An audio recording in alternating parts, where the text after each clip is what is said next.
I've never made this kind of video before, but we're just gonna try to send it, see what happens. This is just a quick disclaimer, but I haven't done this on Hunter or Titan yet, so I don't know how difficult it's gonna be. For this, we're gonna be on Dawnblade Warlock. So to get into the build here, this is gonna heavily rely on using solar weapons here. We're just gonna have radiant and restoration effects to last a little bit longer. Solar weapon ability final blows will extend the duration of those. Class ability energy, grenades, melee, it's always a nice thing to have, so might as well throw that on there. And then another thing with the solar weapon final blows, it'll grant you increased recovery, so we're just gonna try to use all that. Healing rift for obvious reasons, stay alive, jump, whatever. Melee, that's your choice. And then healing nade, that's the key here. Restoration ×2 because of our aspect, touch of flame. It's gonna give us restoration ×2. And Icarus dash because I like moving fast. Weapon selection here shouldn't be too complicated. Just a basic wastelander here, nothing crazy. Teraba, you're probably trying to get Teraba because of this video, but you don't need to use it. I just like using it. Tommy's matchbook is pretty damn good for this. Restoration ×2 basically ignores the self-inflicted fire damage with this thing, and it just melts everything. Solar machine gun, pretty nice. Doesn't really matter what machine gun it is. I just like this one because it has auto-loading. Since Bungie decided to give everyone the mods, you should have access to all of these. I would just use heavy ammo finder mods, max out your resilience, reload mods, reserve, scavenger. It's pretty straightforward. And I'm using no seasonal mods, so you should be able to use this any season. Alright, I'm going to try to commentate this on the fly. So basically what you want to do here is, as soon as these Minotaurs and Goblins spawn in, you're going to want to kill them. And once they're dead, you're just going to want to step on the sync plate until it's fully captured. You'll know it's fully captured when it like kind of blooms, I guess. All you want to do here is just stay alive until the Minotaur spawns. The goal here is not to kill the Minotaur, but just to piss them off. And the easiest way to do so is just by blasting them in the head with a shotgun. The other way you can do it is by peppering them down with like an SMG or an auto rifle. But the shotgun just works a hell of a lot easier. And once you get this guy in range, you're going to want to lead him over to the center plate. What that's going to do is that's going to prevent him from capturing the plate that you left. And you can see we're able to make quick work of these mobs here because of restoration ×2 and Ravenous Beast. And every time we get a solar final kill, it'll reproc restoration. And for the center plate, it's no different. You're going to want to do the exact same thing as the first one. You're going to want to kill the Minotaur that's guarding it, wait for the next one to spawn in, piss him off, and then lead him to the next plate. So the reason this works is because each Minotaur is assigned to a plate, and the other Minotaurs can't capture a plate they aren't assigned to, and neither can the mobs.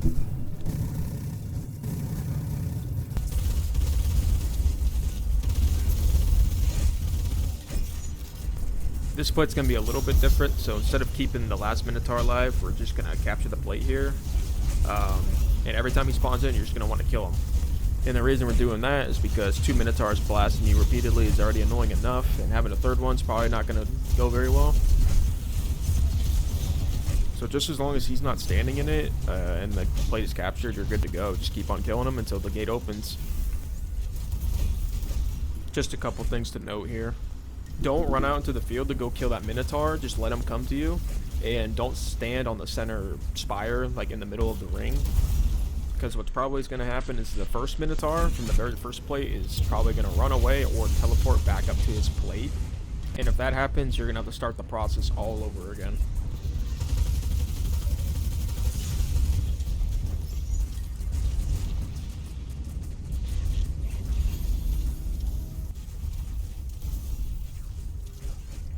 You can always check your progress by looking how much the spire has been built. If it's not building, then one of the sync plates, it probably got reset or captured, so you might want to check that. The main reason I like doing it this way is because if you do the out of bounds way, where you clip out of bounds with your Sparrow, you can't get that chest. So you're missing out on potentially 15 spoils of Conquest every week. If you can't manage to do it on all 3 characters. And I think everyone knows about this chest, so I don't think I have to explain too much about it. Now you're going to want to load up VOW the Disciple.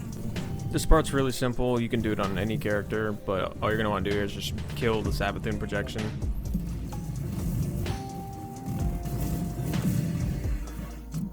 And once she's dead, just do as I do.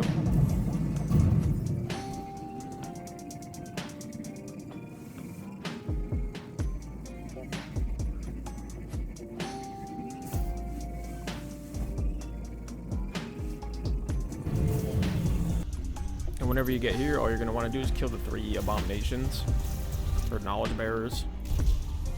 And you don't have to worry about dying to pervading darkness here. You can just keep respawning and killing them. And when you're done killing them, you're going to want to hop on your sparrow and then drive to the right over here. I don't know why I went to the left. But under these logs, there's one of 3 of these little diamonds that you got to shoot.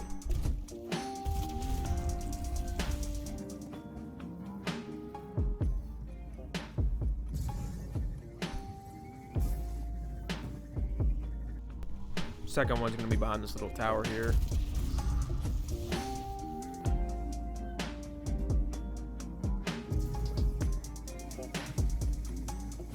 Third one's under this little bridge here, and I don't know why I was kind of lazy and wanted to try to shoot it through the wall, but I'll show you the normal way to do it.